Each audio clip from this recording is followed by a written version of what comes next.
கர்த்தருக்குள் அன்பானவர்களே, அதனால் மத்தேயு 25ஆம் அதிகாரம் வசனம் 21, அவனுடைய எஜமான் அவனை நோக்கி, நல்லது உத்தமும் உண்மையுமுள்ள ஊழியக்காரனே, கொஞ்சத்திலே உண்மையாய் இருந்தாய், அநேகத்தின் மேல் உன்னை அதிகாரியாய் வைப்பேன், உன் எஜமானுடைய சந்தோஷத்திற்குள் பிரவேசி என்றான். அன்பானவர்களே, கொஞ்சத்திலே நாம் தேவனுக்கு உண்மையாக இருந்தால் அநேகத்தின் பேரிலே கர்த்தர் நம்மை அதிகாரியாய் வைப்பாராம். அநேகத்தின் பேரில் கர்த்தர் நம்ம அதிகாரியாக உயர்த்தி வைப்பார்.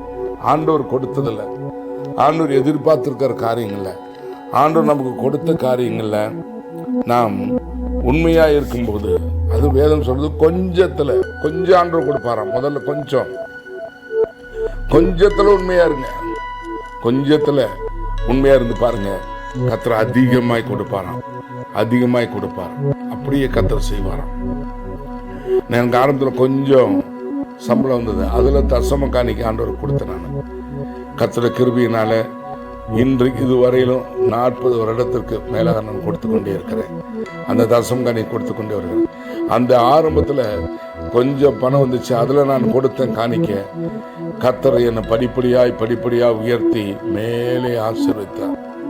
நீங்க ஆண்டவர் கொடுத்துக்க கிருபை, வரங்கள், ஜெபங்கள், பணங்கள், பொருள் எல்லாவற்றிலும் கொஞ்சத்துல காரியத்துல கொஞ்சம் ஒரு சின்ன ஊழியம், சின்ன காரியத்துல உண்மையா இருந்து பாருங்க, அதுல வைத்து கர்த்தர் உங்களை பெரிய காரியத்துக்கு, பெரியவற்றுக்கு அதிகாரியாய் வைப்பாராம்.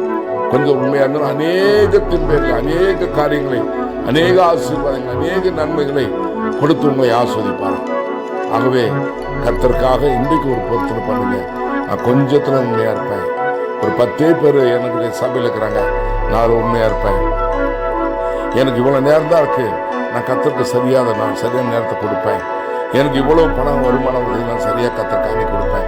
அவ்வளவு உண்மையா இருந்து பாருங்க, திரளாய் கர்த்தர் தெரிந்து பண்ணி அநேகத்து ஆசீர்வாதம் நடத்துவார். கொஞ்சம் சின்ன வேலை உண்மையா இருந்து பாருங்க, பெரிய வேலையை ப்ரமோஷன் கொடுத்து உங்களை ஆசீர்வாதம், குடும்பம், உங்க பிள்ளைகள் அப்படியே கர்த்தர் ஆசீர்வதித்து மகிமைப்படுத்துவார். God bless you.